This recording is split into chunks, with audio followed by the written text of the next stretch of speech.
rain poured down from the night sky as he finally collapsed onto the ground. A girl with flowing silver hair stood in front of him, her sword buried deep in his chest. He slumped there, lifeless, while her eyes burned with rage. Without hesitation, she twisted the hilt, driving the blade further into his heart as he coughed up blood. With the last thread of life left in him, he smiled faintly, telling her she was still beautiful, precisely because he could never possess her. He raised his bloody hand toward her, caressing her cheek one final time before his body went limp. She stood tall as his corpse lay motionless at her feet. This she finally did it. A notification screen popped up. Condition fulfilled. Engagement nullified. Julian dead. A long sigh of relief echoed through the room as the computer screen displayed stage cleared. Finally, it wasn't crashing anymore. I put in all this effort for this one guy. I finally fixed the bug that kept breaking the nullification of engagement route. My name is Kim Wayne, and I had just finished another round of overtime. I'm a console game developer at REW in South Korea. Considered a barren wasteland for console games, REW came out of nowhere like a storm, pumping out one hit after another until we became a studio the entire world recognized. The game I was testing right now, an AAA title. REW poured every bit of our investments and profits into this single project. Basically, if this game flops, we're all screwed. The whole essence of this game is that its difficulty and story change depending on the player's choices. Maybe that's why, even though it's single player, the highly advanced AI and the named characters have been getting tons of attention from the community. On top of that, we stacked it with classes: Knight, Mage, Explorer, Demon, Demon Hunter, Noble, King, and more. Thanks to that variety, players could freely become whoever they wanted in the game. So yeah, if the game succeeds, we'll be swimming in cash. If it fails, the studio sinks with it. And the reason I've been working non-stop for the past month, this bastard, the main villain of Episode 1, Tekalan Vo Greyhan Ukline, one of the game's intermediate bosses, a named villain. The number of bugs caused by the dozens of branching routes tied to him, endless. But I finally managed to kill him properly without a single error. His death in this route, stabbed by his fiancée, which honestly made sense considering all the garbage he pulled. Stretching my stiff body, I was ready to call it a day when I heard someone behind me call my name. She walked over and asked how the work was going. That was you, Era, my team leader. Also my ex-girlfriend.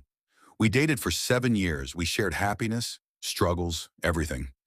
I'm naturally lazy, but she's a born workaholic. Her relentless ambition pushed me to be better. But in the end, it didn't matter. We broke up. 6 months later, I heard she had someone new. Leaning against my chair, she asked if I was still struggling with the chapter's bugs. I brushed off her question and instead asked how things were with her new boyfriend. She smiled, saying it was going well, while complaining about the ridiculous rumors people kept spreading. Hearing her casually talk about him irked me, so I barely acknowledged her words. Focusing back on my work with forced sarcasm, I wished her a happy life and told her to hurry up and marry him. Understanding my tone, she told me to stop being petty and just focus on the game. Then she dropped new work on me, some last-minute changes to the story's ending. Every time I finish something, more piles up. At this point, I'm almost used to it. Looking at Julian's character model on the screen, I asked if this guy was really supposed to be an intermediate boss. He seemed way too killable. But she explained that was Julian's charm. The deeper the scenario progresses, the stronger he becomes since the game's difficulty depends on player choices.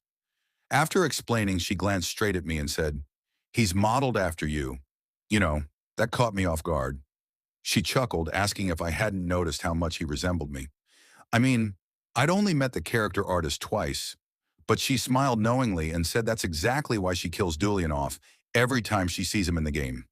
Apparently, our personalities were similar too. His last words in the script, "You damned bitch." Yeah, real flattering. Anyway, she shifted back to the topic, asking how I felt about the game. Even though it's fun, the fate of the entire studio riding on one project is nerve-wracking, but Era seemed confident it would be a success. After all, the trailer had already gone viral. Looking out the window, I spotted a blonde guy leaning on his fancy car, her boyfriend. I mentioned he was waiting for her and maybe she shouldn't keep him there all night.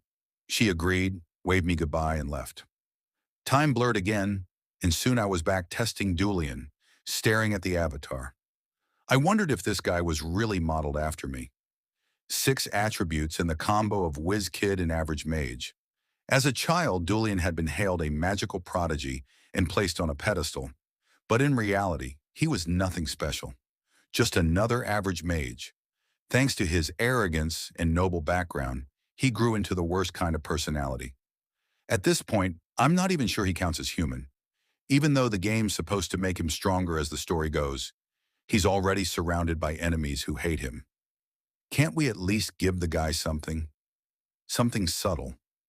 Now that I know he's modeled after me, I feel like I have to do something. After brainstorming, I decided to give him the comprehension attribute. Maybe with that, he might actually turn out to have more empathy than me. And while I was at it, I decided to toss in a few more good traits.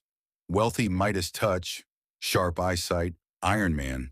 Now that I added all the ones that looked cool, I suddenly felt a bit ashamed. So I decided to revert him back before it caused any unnecessary problems. But just as I was about to reset, the computer beeped with a notification, startling me. It was from developer Rain, the story writer himself.